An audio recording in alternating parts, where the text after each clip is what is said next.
Maganda,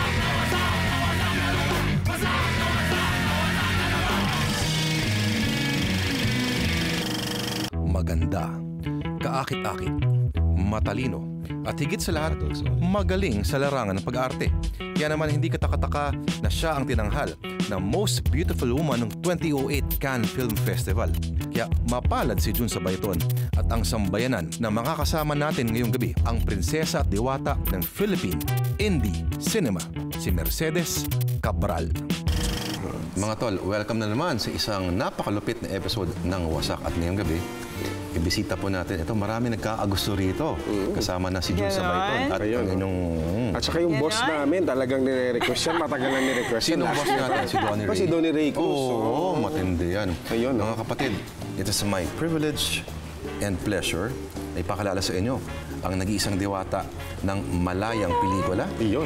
Yun, dapat Mercedes Cabral. Wow. Mercedes. Hindi ka sa rin lang pelikula, malayang pelikula dapat. Oo naman. Teka muna, ikaw ay fine art student sa UP, tama? At ang sculpture, tama? Ano mo? Wow! Natapos mo ba? Hindi. So, parang konti lang ang nagsasculpture. Bakit? Oo, sa batch parang lahat, viscom, painting. Saka konti lang ka mag-graduate sa fine arts. Yeah. Sa batch ko, siguro 4 lang kami. Tapos yung isa nawala. Yung dalawa nag-shift sa painting. So ako na lang natira. Tapos hindi ko pa natapos. Kaya wala na natira dun sa batch namin. Yeah. Teka muna, pag sinabi natin kasing sculpture, di ba? Parang iniisip natin yung mga classical, na mga nakahubo, naputol yung mga ganyan, di ba? So ano yung pinaka-paborita mong form of sculpture? Gusto kong gamitin na medium favorite ko is wire and sawdust din eh. And mga figures. Congrats sa iyo, at parang napaka-stratospheric ng iyong pag-angat bigla, no? Yes, hindi ko nga ano yung pakiramdam pag tinatawag ikaw ay parang the princess of indie cinema, mga ganun? Yeah, yun nga eh. Parang pansin ko dito sa Pilipinas talaga. Tagline, ganun. May, binibigyan ng prinsesa ng titulo yung mga artista eh. Na pansin ko sa Hollywood, wala namang ganun eh. Diba? So, siyempre, nagpapasalamat din ako dun sa mga tao na nagbigay sa akin ng titulo na yun. Pero, masaya naman ako na ganun yung tingin nila sa akin. Alkaline water. At least kasama mo na yung mga star of all season. Diba? Nung nagpa-fine arts ka pa lang, may inclination ka talaga towards acting? Kaya wala talaga. As in, pati nung bata pa ako, hanggang nag-college na ako, hindi ko inisip na mapupunta ako sa ganitong industriya na aarte ako. Hindi ko talaga inisip yun. Aksidente yung nangyari na kailangan ko tumigil and maghanap ng work muna. So, nag-start ako kay Alfred Galvez. Gumagawa siya ng mga murals. And then, nag-start ako mag-model sa kanya. So, yung naging agent ko before, may kakilala na director, si Francis Villacorta. May ginagawa siya na play para sa school. So, pina-audition kami, tapos parang sinabi ko, hindi naman ako marunong umarte. Pero, sige, subukan ko. Sinubukan ko, and then nag-workshop kami, basic acting talaga. And then, after nun, yun na nagustuhan ko. Tapos, nirecommend ako ni Direk Francis kay Direk Brillante Mendoza. Kasi nung time na yun, 2008 yun, naghahanap si Direk Brillante Mendoza ng ipi-pair up kay Coco Martin for service. At panahon na yun, hindi pa sikat si Mr. Martin. Hindi pa. Parang, ang tagal rin niya sa indie eh. Oo, ang ganda ng puwet ni Coco, no? Grabe, no? Lalo na may tigsa. May tigsa pa, So, yun na yung start nun. Kung para sa inyo maganda din, masaya ako doon. Kung para sa inyo maganda. Bilog na bilog. Parang gusto mong... Napakatapang ng pelikula na yun. In-expect mo ba na magiging biglang superstar si Coco Martin? Hindi din eh. Nagulat din ako na biglang taas talaga yung career niya. Binabati ka pa rin naman niya hanggang ngayon. Yeah, hanggang ngayon. Nag-uusap pa rin naman kami. Kasi siya yung isa sa mga unang naging kaibigan ko talaga sa industriya. And natutuwa ako kasi hindi nagbabago yung ugali niya. Like kung paano ko siya nakilala before, ganun pa rin siya hanggang ngayon. Hindi pa rin nagbabago. Ganun pa rin siya. Yeah. In this day and age of scandal videos, marami pa rin parang big deal pag nagtatanggal ka ng saplot sa harap ng camera. No? Lalo sa pelikula. Gano'n makahirap yun para sa'yo? Well, dahil fine art student ako kasi iba ang tingin ko sa katawan ng tao. Art. Ito ay isang scene. Yeah. So, ang sa akin, kaya ako rin tinanggap yung service kasi may hiningi sa akin si Direk dati doon na may bed scene kayo and kailangan yung gawin ni Coco Martin to. So ako naintindihan ko yung kailangan gawin kasi naintindihan ko yung lalim nung bed scene na yun eh. And tiningnan ko yung buong, kailangan siya sa buong storya. So, yun nga, medyo nakaka-frustrate lang din dito. Kasi Iba yung pagtingin usually, nila. yung audience kasi kadalasan, pag nakakita ng hubad sa isang pelikula, bastos na agad yung tingin nila. ST na agad. Di kasi may Iba na agad yung tingin. Parang hindi nila tinitingnan yung buong storya, yung buong picture. Yun lang, doon lang sila nagpo-focus. Pero teka naman, kasi kung ako babae, tapos ka-eksena ko si Coco Martin, maghuhubad talaga ako. So, nung nakita mo, ito ka-eksena ko, kahit. Kalalabas mo lang ng pelikula, Bad Romance. Yes, ano? yung Bad Romance. Ito, directed by ang role mo Ina rin. Carmen. Oo, pinapanood ko yung Psycho, trailer eh. Kala ko noong una parang hotel receptionist ka lang or Yeah. parang manager. Tapos bigla mamaya-maya, ba't may hawak na siyang kutsilyo? Tsaka Ganun. baril. Baril. Yeah. Na-inlove ka raw dito sa karakter mo eh. Kasi yun nga dream role ko kasi mag-portray ng isang psychotic, syempre. So, nung in-offer sa akin yung project, minasa ko muna yung script, tapos na-inlove ako dun sa character. And natuwa rin ako kasi habang nag-shoot kami, nahirapan talaga ako. Kaya ako natuwa kasi nakita ko na hindi ako normal na tao pala ako. Hindi ko ginagawa yung mga ginagawa Naman. ng character. Papakulong ka na namin kapag ginagawa mo yun. Mula ng 2008, ano yung natutunan mo about acting? Na mas madaling umarte kapag magaling ang co-actor mo talaga. Dadalhin Naghuhugutan ka lang niya. kayo. Naghihilahan lang kayo pataas. Paano yan? Maarte ka na sa TV ngayon.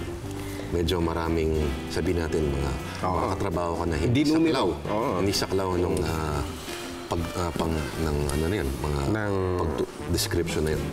Well, ang TV acting kasi para sa akin, mas technical siya para sa akin. So, nung nagsimula ako sa TV noon, nahirapan talaga ako.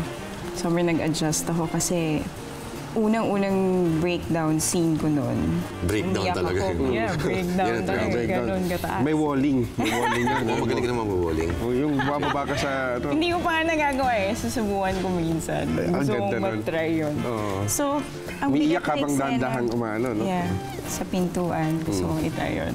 So, mabigat yung eksena. So, breakdown talaga. Kinat nila ako kasi yung noong ko daw masyado nakakunot, yung ilong ko lumalaki daw. Kailangan ko daw humarap kailangan ko hanapin yung ilaw. So, parang sa akin parang Paano ba maging maganda? napaka-technical niya. Na kailangan importante na maganda ka pa rin sa harapan ng camera. So parang ang unang reaction ko nun parang, wow, so mas importante sa inyo yung muka kaysa dun sa emosyon na pinaghugutan. Oo ka na lang, makapag-endorse ka ng shampoo pag ganyan. Sabon. Parang nakakahon lang talaga kayo yung mga actors. And hindi siya natural sa akin, yung movement namin sa isang scene. Hindi siya natural sa akin. Like, yung blocking, magkausap tayo, normal, ganito tayo mag-uusap, diba? Pero for TV, parang pansin ko pa Kailangan maraming mga nakaharap talaga, naka-favor lahat. So,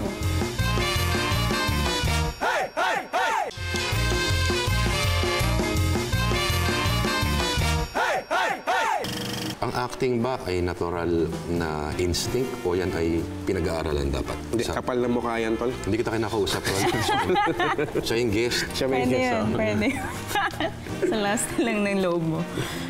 5 years na rin kasi ako eh. And yun, isa yun sa mga natutunan ko rin.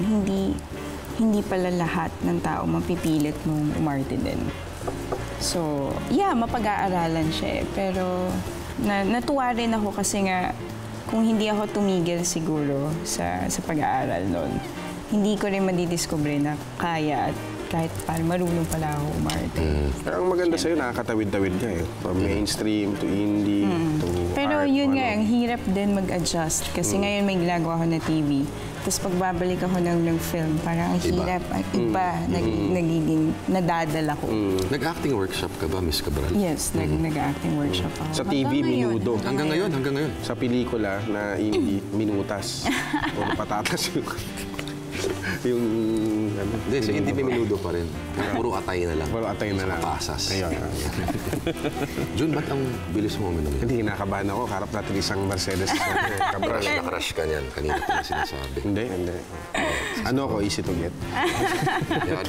Pero ang swerte mo, no, nakapasok ka sa industriya na hindi mo kailangan makipag kung mga tandem, love team, sumayaw, ganun. Medyo ibang route na pinasok. Yeah. Saka napansin ko mga tamang tao, mga tamang direktor ang nakikilala ko. Saka nakakatabaho ko talaga. Kailan nagiging trabaho at hindi passion yung isang proyekto para sa'yo? Kunyari sa TV, paano, alam ko na Yung commercial. you're not alone in that field. Nandun sa ganyang pakiramdam. Pero yun, how do you retain the passion kahit sabihin mo ganung yung proyekto na medyo Yun nga eh, commercial? pansin ko, pag TV kasi may tendency na, kasi yung una, yung characters na binibigay din sa inyo, parang hindi mo masyado pwedeng, or hindi mo masyado na mabibigyan ng lalim. Mga nuance, mga Yeah, kasi wala nang time na ibigay yun Darating na lang sa bigay yung camera. script. Yeah. So Ayun, parang darating yung script mo. sa TV, hindi mo masyado mape-prepare yung character mo. Parang foundation lang yung binibigay sa'yo. So sa film kasi, pagka nasa set ka na, kumpleto ka na yung character mo, buo ka na. So sa TV kasi may tendency na magbago pa yung character mo. Kunwari, salbahe ka dito and then biglang mag-iiba yung takbo ng story. Depende sa masa. Magiging mabait ka. So ang hirap minsan itawid eh. Like sobrang yung character mo, ayaw na ayaw niya sa tao na to. And then makakatanggap ka ng script na bigla kayong magkaibigan na parang paano mo itatawid? Paano ko to itatawid? May ganun. feeling ko pag nasa set, okay, or parang in any ordinary social event, parang dalawang tao lang yan. May taong artista yan, or hindi ka kilala. At may taong pagkilala ka, alam mong in tune siya sa independent cinema. Pansin mo ba na parang gano'n ang nangyayari? Yeah. Kunyari, naglalakad ka sa mall, may nakaka-recognize sa'yo. Tinatawag ka ba by your character's name? Yes. Yun yung napansin. Ikaw yung tinadtad sa Yeah. pelikula ni Coco. Ayun.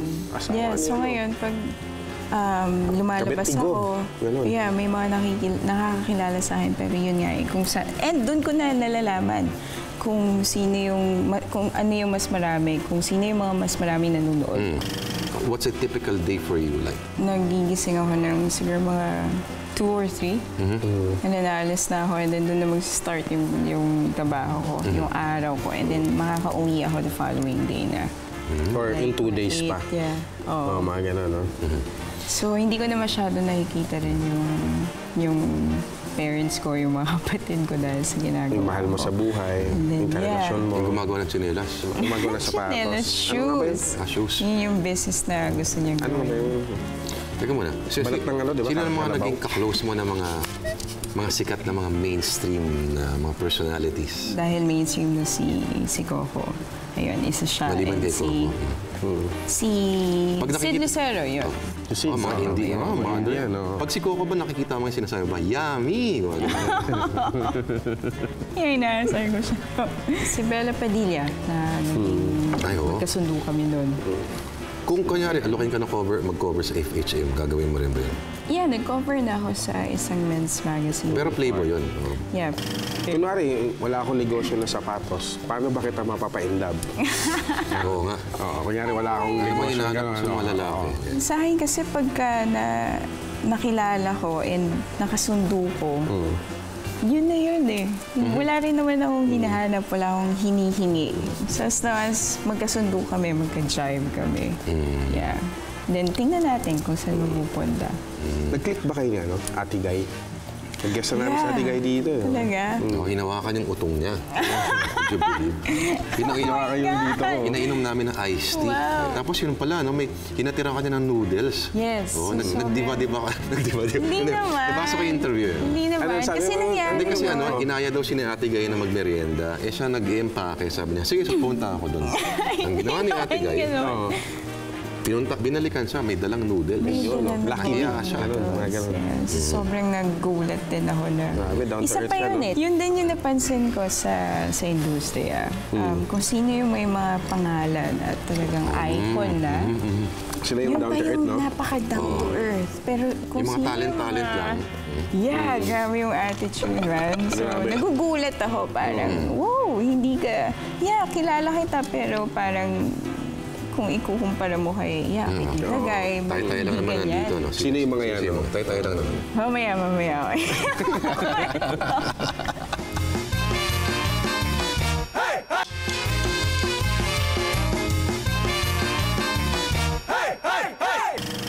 Yan. Anong natutunan mo kay Ate Guy nung katrabaho mo siya? Sorry, kasi parang it's like talking about the Pope or God eh. In terms of acting kay Ate Guy. So, di ba, nakasama mo si Ate Guy sa isang maliit na isla, kasama mo sa mga bahay. Matuto ka bang gumanon? Ano? Hindi. Walang ganun, di ba? Parang No? sikreto niya Sabay ata tun! talaga yun eh. Sikreto niya yun Sikreto eh. May niya. tamang angulo ata. Ayan. Oh, Pero hindi pala, sa mga pelikula, Di hindi siya lahat. gumaganyan eh. Tinanong ko lang kung paano niya binubuo yung character niya, paano siya nagpe-prepare. May inom ba kayo ng Ate Guy? Nung nandun kayo sa Hindi tabi-tabi. ko siya nakita na Minom. uminom eh. Hindi ba kayo nag-ano? Like after the shoot, kasi maaga kaming natatapos din. Yeah, kami minsan umiinom kami. Pero siya, natulog siya maaga. Ayun. Kala mo lang yun. Bakit? Kasi wala kami pupuntahan. Sa ano kami, Sitangkay Island. Wala kami mapupuntahan. Sabi, ang lakas na loob ni Direk, no? Direk yung si Tangkay, di ba? Hindi mo. Sa hardcore kay Direk Dante, kasi may mga scenes to na nanganganak, di ba? May mga naka-standby na tatlong manganganak. So sabi ko, parang buti na lang, hindi kayo nahirapan na papayag, nakukuhanan nyo habang Seryoso yan? nanganganak. Oo. Sabi ko, so ano sinasabi nyo? Paano nyo napapayag? Pwede ba namin kayong Bigyan- kuhanan, nanganganak kayo?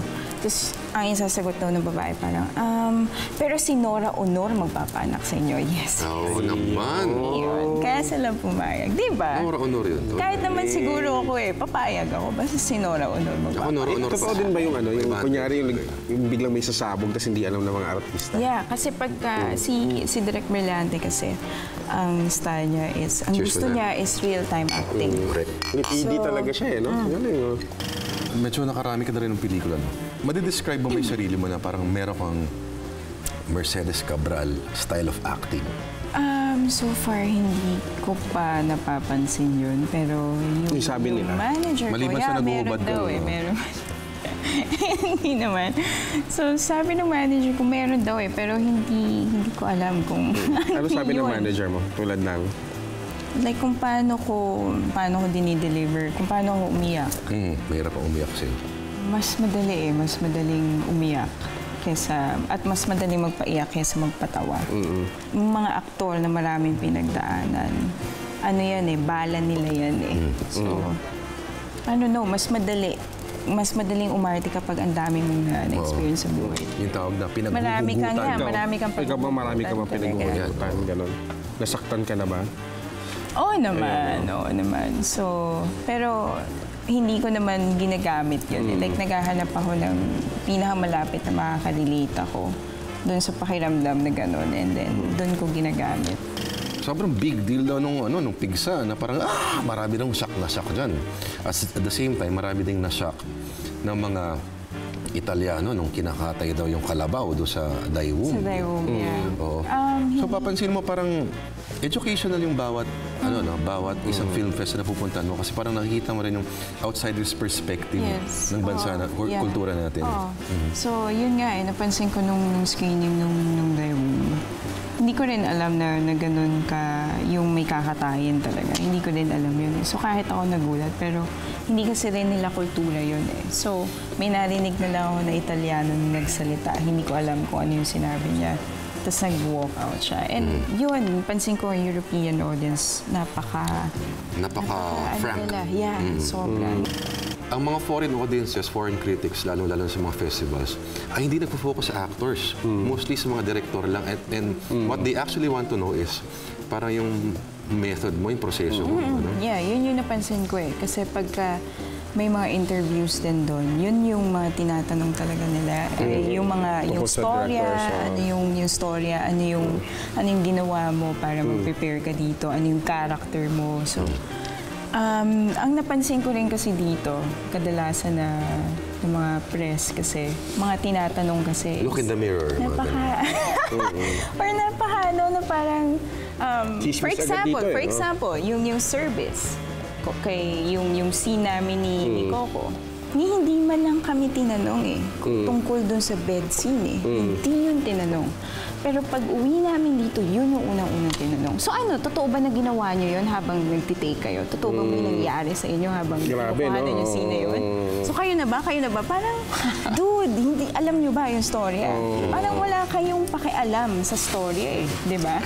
Sa madaling salita, engot yung mga natin. Doon ako na-frustrate. Sa totoo lang Sa 5 taon na nandito ako sa trabaho na to, yun at yun ang tinatanong sa akin. Paulit-ulit. Paulit-ulit. Parang, ano ba? Sana umuo ka na lang. Hindi, kasi bakit? Haba ng hair mo nun, girl. Ano yung point, di ba? Ano ba meron dyan sa buhok mo? So yun, na-frustrate na ako. So hindi ko rin alam kung bakit ganun. Everyone thinks yung mga film fest are all about parang glitz and glamour, pero sabi mo, trabaho pa rin yun, ano? Nagtatrabaho pa rin kayo. Yeah, sa mga festivals. Harap sa press. Hindi rin kami masyado nakakapag-ikot. Kahit gusto namin, kasi may mga free passes kami para makapanood ng pelikula. Kahit gusto namin gawin yun, hindi kami masyado nakakaikot talaga kasi may mga nakasked kami na interviews, photoshoots, tapos iba't ibang kailangan pang gawin. Pero ano so far yung pinaka-memorable na film fest para sa'yo? At of course, ikaw ay para kang si Hilda Coronel, na parang pinakamaganda raw. It's beautiful. Yun yung tama dun, Tol. Hilda Coronel ng bagong henerasyon. Wow. Yun. No? Yeah, noong 2008, yun yung unang-unang punta ko sa Cannes. And yeah, doon din ako binigyan ng titulo na yun nga, yung Most Beautiful Woman in Tindi nun. Cannes. Nakita mo Ginawa siya ng mga paparazzi doon. So nakakatuwa kasi talagang nung nakita nila ako, siguro yung kulay ko kasi. Exotic. Kadalasan, yung mga tao kasi doon, yung mga tisay talaga. So wala kang makikita na kakulay ko. Wala talaga. So yung mga paparazzi doon, pagpasok namin talagang Nagulat sila. wild. No? That's Itong wild gold na talaga. babae na And then, to, no? At yung alala ko pa, yung nakaterno ka na parang kulay pula. Tama? yeah, fuchsia. So, ayun, labas Fuchsia yung pala ba? kulay talaga. Saan mo nakikita ang sarili mo mga tipong 10 years from now? Ginagawa ko pa rin kung ano yung ginagawa ko ngayon. Hanggang ngayon. At siguro mas nagpipinta kasi wala na akong oras. Hindi mo naman kinalimutan talaga ito. Hindi ko binitawan yun kasi yun talaga yung first love ko. Kasi bata pa ako talaga. Yun na yung gusto-gusto kong ginagawa. Ano ang top 3 or top 5 filmic performances sa Philippine cinema para sa'yo? Hindi kasi ako masyado. Mas foreign yung mga pinapanood. Porn? Hindi yung foreign. Foreign. Foreign! Yeah. Kasi parang narinig ko porn Ayan, may bago kang pelikula ngayon. No? Oo. Yes, yung Bad Romance, pinapalabas na po siya ngayon sa SM Cinemas. So sana supportahan niyo po at panoorin niyo po. Teka muna, ubad ka ba rito? Kailangan niyo pong mapanood. Yay! Gusto niyo yun? Gusto niyo yun? Ang galing so meron tayong segue na gano'n. No? May gusto ka bang Oo, no? i-promote ka? Hindi lang yun. Diba? Kung si Kuya Germs may pinamimigay ng mga regalo. Yeah, meron din akong pinamimigay sa akin. ibibigay sa inyo. Oo, diba? Ito. Ay! Ayan. Ano to? O gugulat tayo kunwari. My God! Surprise. Tapos Thank you ito talaga po. dito. Dapat may applause, may fake applause. Ayun, o. Thank you! So yun po ang... Yan. Papirmahan natin yan. Ayun, no? Uy! Ayan. Bad So, Romance. oh. Bad Romance. Tingnan Ay, ang natin. ganda naman eh. John, hanapin. Hawakan mo yung dulo ng poster. Yan, Bad Romance. Ayan, oh. Si OG Diaz yung nandyan, ah. Si Aiza pala yan, oh. Alam mo. yes, si Aiza. At napakagaling din na Raul. actress yan, si Aiza. oo. Nagulat din ako. Marami rin bagahe yan. Yeah. Oo. Ang role mo sa Bad Romance ay? Receptionist ako sa isang isolated na hotel. So, sobrang fanatic siya ng isang actor nga, si Sam Lloyd Pascual. Tapos, hindi niya ina-expect na... Sabloid Pascual. No, yun yung character name. Which portrays Francis